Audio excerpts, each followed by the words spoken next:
오늘 아침에는 예루살렘 직행이라고 하는 제목으로 사순절을 보내고 있는 우리에게 내게 맡기신 십자가를 어떤 자세로 져야 하는가 하는 걸 생각하며 여러분과 함께 은혜를 나눠보려고 합니다.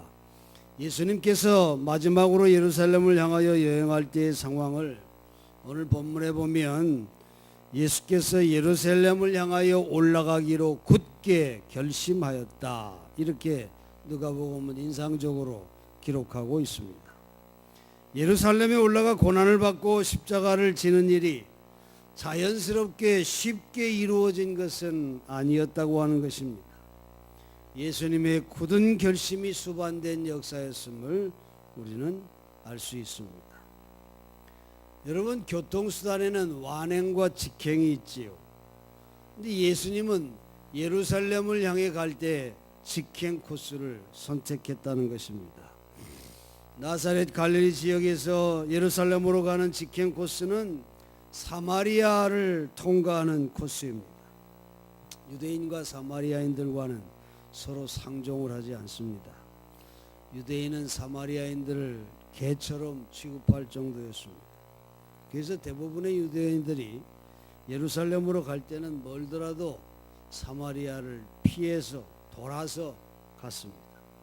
사마리아인들도 여행자들의 목적지가 예루살렘인 것을 알면 숙식 제공은 물론이거니와 통행 자체를 방해했던 것입니다. 이런 관계를 알면서도 예수님은 예루살렘에 빨리 도착하기 위해서 직행 코스를 선택하신 것입니다. 예수님은 몇몇 제자를 선발대로 보내서 교섭을 하기 위해서 숙식과 통행을 허락받고자 했던 것을 알 수 있습니다. 그럼 여러분, 무엇 때문에 예수님은 예루살렘을 가는데 직행을 하려고 하는 것일까요? 우리가 그 이유를 57절 이하에 나온 세 종류의 질문을 통해 알아볼 수 있습니다. 예수께서 예루살렘으로 직행하는 길에 세 종류의 사람이 나타납니다. 첫 번째 종류의 사람은 주여, 주께서 어디로 가시든지 나는 주님을 따르겠습니다, 이렇게 말하고 있는 아주 적극적인 사람입니다.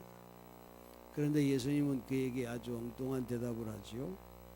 여우도 굴이 있고 공중의 새도 집이 있으되 인자는 머리 둘 곳이 없도다. 여기에서 예수는 집 없는 인생관, 안주하지 않는 나그네 신앙, 목표를 향하여 직행하는 그런 순례자의 신앙을 선언하시고 있는 것을 알 수 있어요. 4세기의 교부인 크리소스톰이 체포돼 가지고 로마의 황제 앞에 끌려갔을 때 황제의 질문과 크리소스톰의 질문이 이렇게 진행이 됩니다. 나는 너의 재산을 몰수하겠다. 저의 재산은 하늘에 있습니다. 나는 친구와 가족으로부터 너를 떼어놓을 거다. 너는 평생 외톨이가 되는 거다.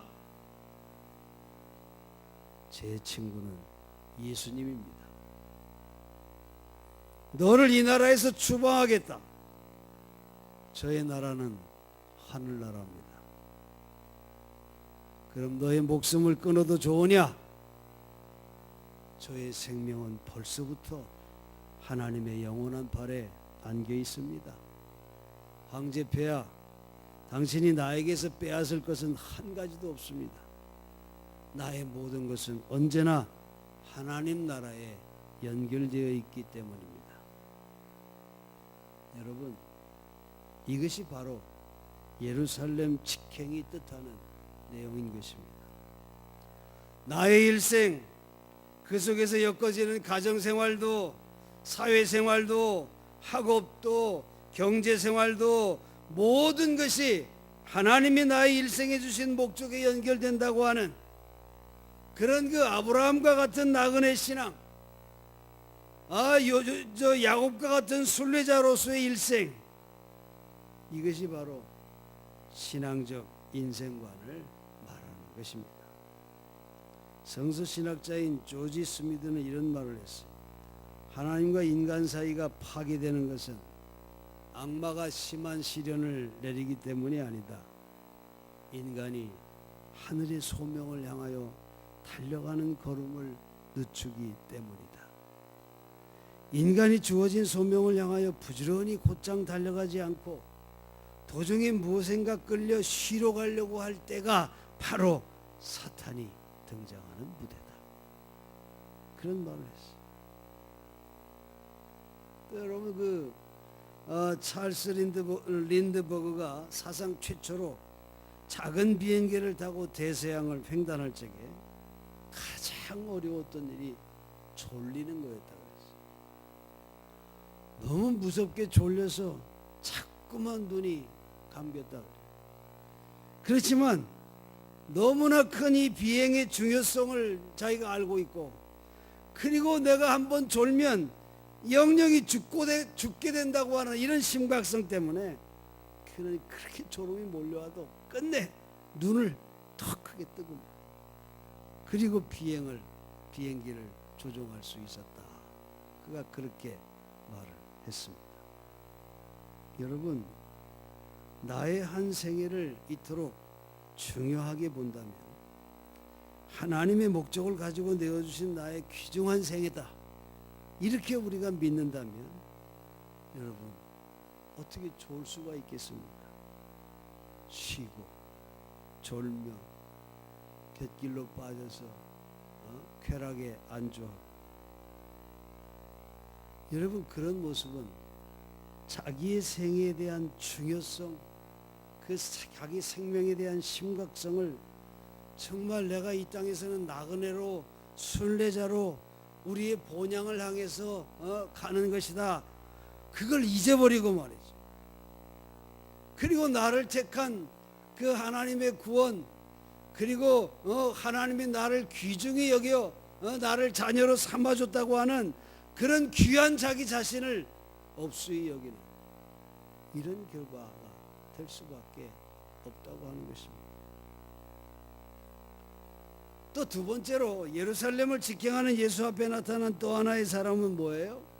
나로 먼저 가서 내 부친을 장사하게 허락하소서. 내가 당신을 따르겠지만 내가 먼저 할 일이 있습니다.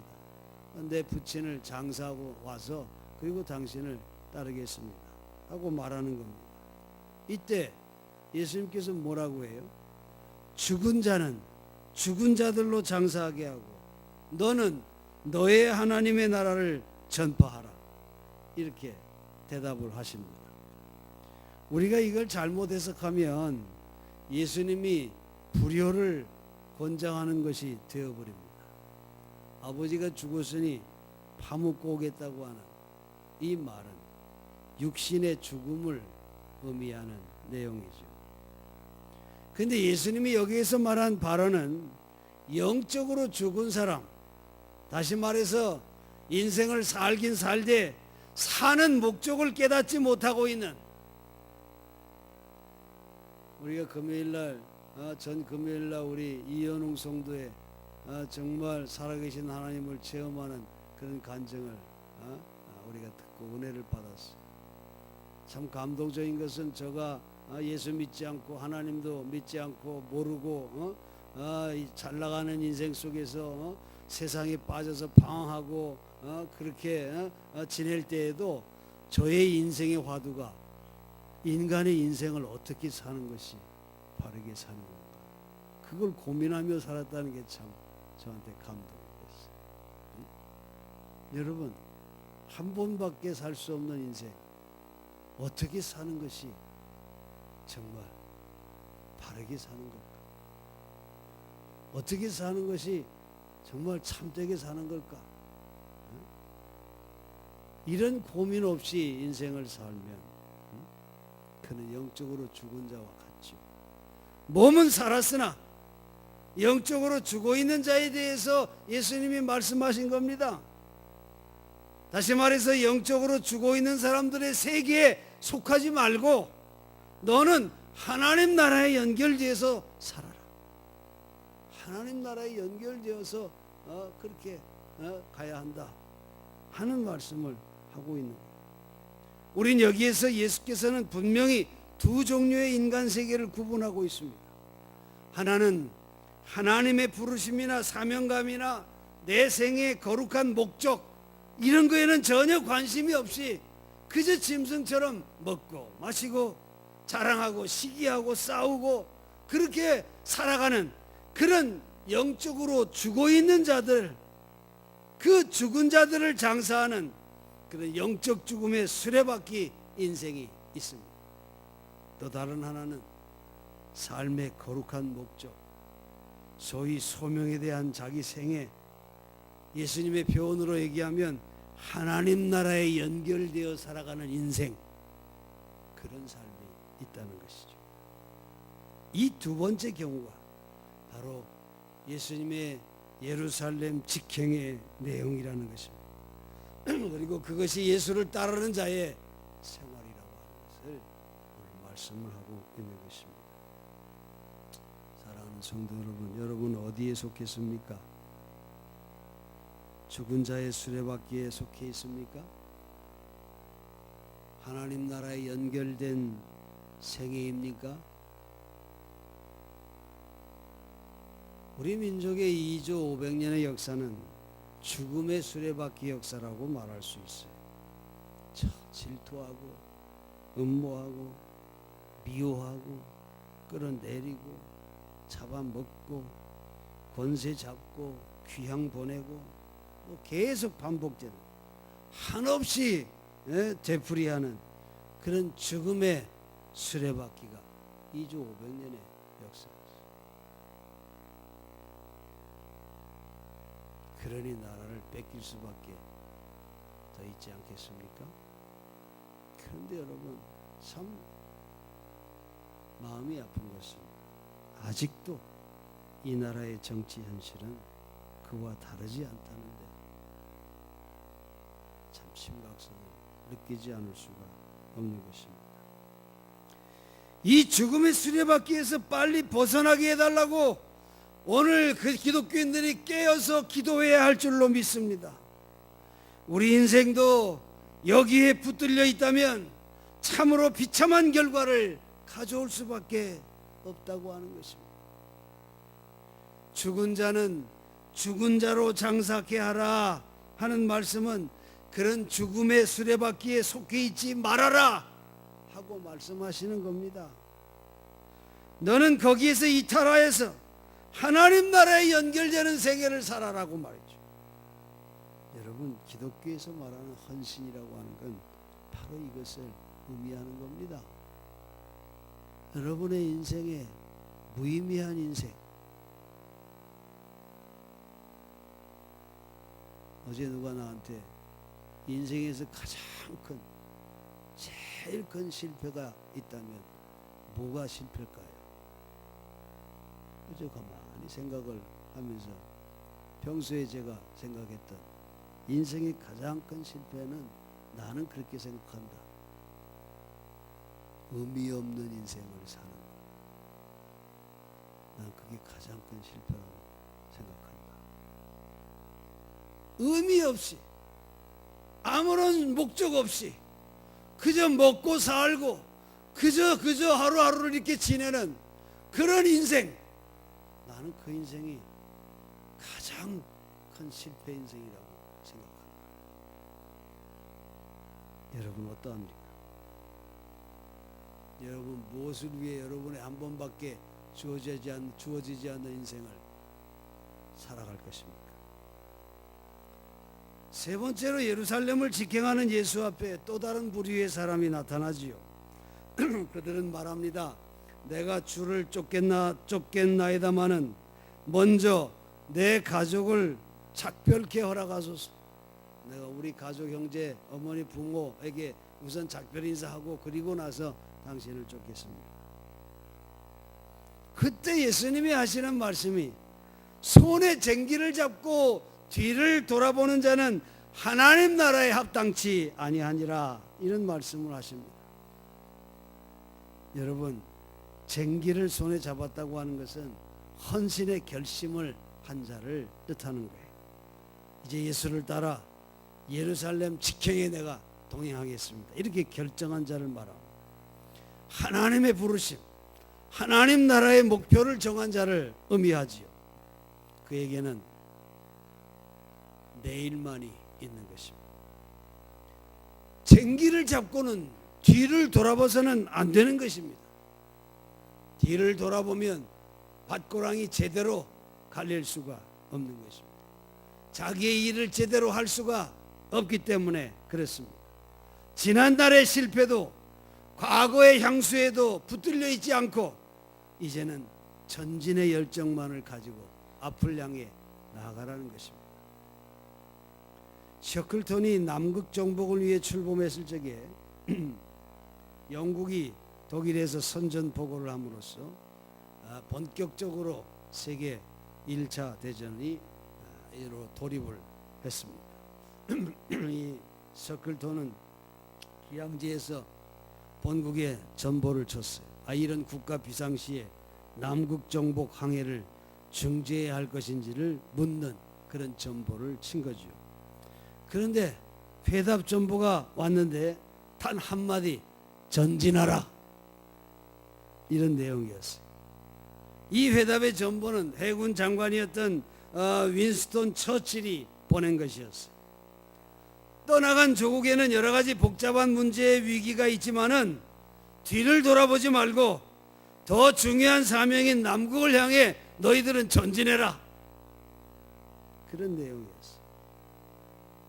여러분, 십자가를 지기 위해 예루살렘으로 직행하는 예수님에게도 많은 문제가 있습니다. 어머니와 동생인 가족들이 있습니다. 가장으로서 그들을 먹여 살렸던 예수님이었습니다. 그리고 예루살렘 행을 말리는 제자들도 있었습니다. 또한 예수를 영광의 자리에 앉히려고 하는, 세상 영광의 자리에 앉히려고 하는 군중들도 있었습니다. 그러나 예수는 두리번거리지 않고 예루살렘 직행을 결정하신 것입니다. 아마 한풀이로 말하자면 예수님처럼 한많은 청년도 없었을 것입니다. 그러나 과거에 사로잡혀 있거나 현재의 불리한 조건에 영향을 받지 않았습니다.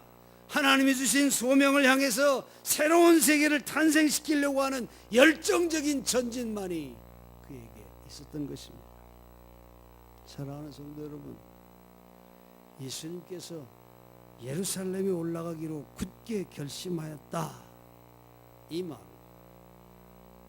정말 인자는 머리둘 곳이 없다는 집 없는 인생관, 안주하지 않는 이 세상이 전부인 것처럼 착각하며 사는 그런 자가 아니라 순례자의 신앙이 바로 예수님의 모습이었다는 거예요. 그리고 예루살렘 직행에는 죽은 자들로 죽은 자들을 장사케 하라, 이렇게 이 말씀을 통해 우리의 인생이 죽음의 수레바퀴에 끼어 흘러가지 말고 하나님 나라의 너의 생애를 연결시켜야 한다는 그런 참다운 삶을 그런 보여주신 예수님의 솔선수범의 모습인 것을 알 수 있습니다. 그리고 이렇게 헌신을 결심한 자는 뒤를 돌아보아서는 안 된다는 것입니다. 사랑하는 성도 여러분, 우리는 지금 사순절을 보내고 있습니다. 주님의 십자가를 생각합니다. 주께서 내게 맡기신 십자가를 나도 지고 가야 할 거룩한 부르심, 소명이 우리에게 있습니다. 여러분 모두도 예루살렘 완행이 아니라 예루살렘 직행의 삶을 살아가는 저와 여러분 모두가 되기를 주의 이름으로 간절히 축원합니다. 기도하겠습니다.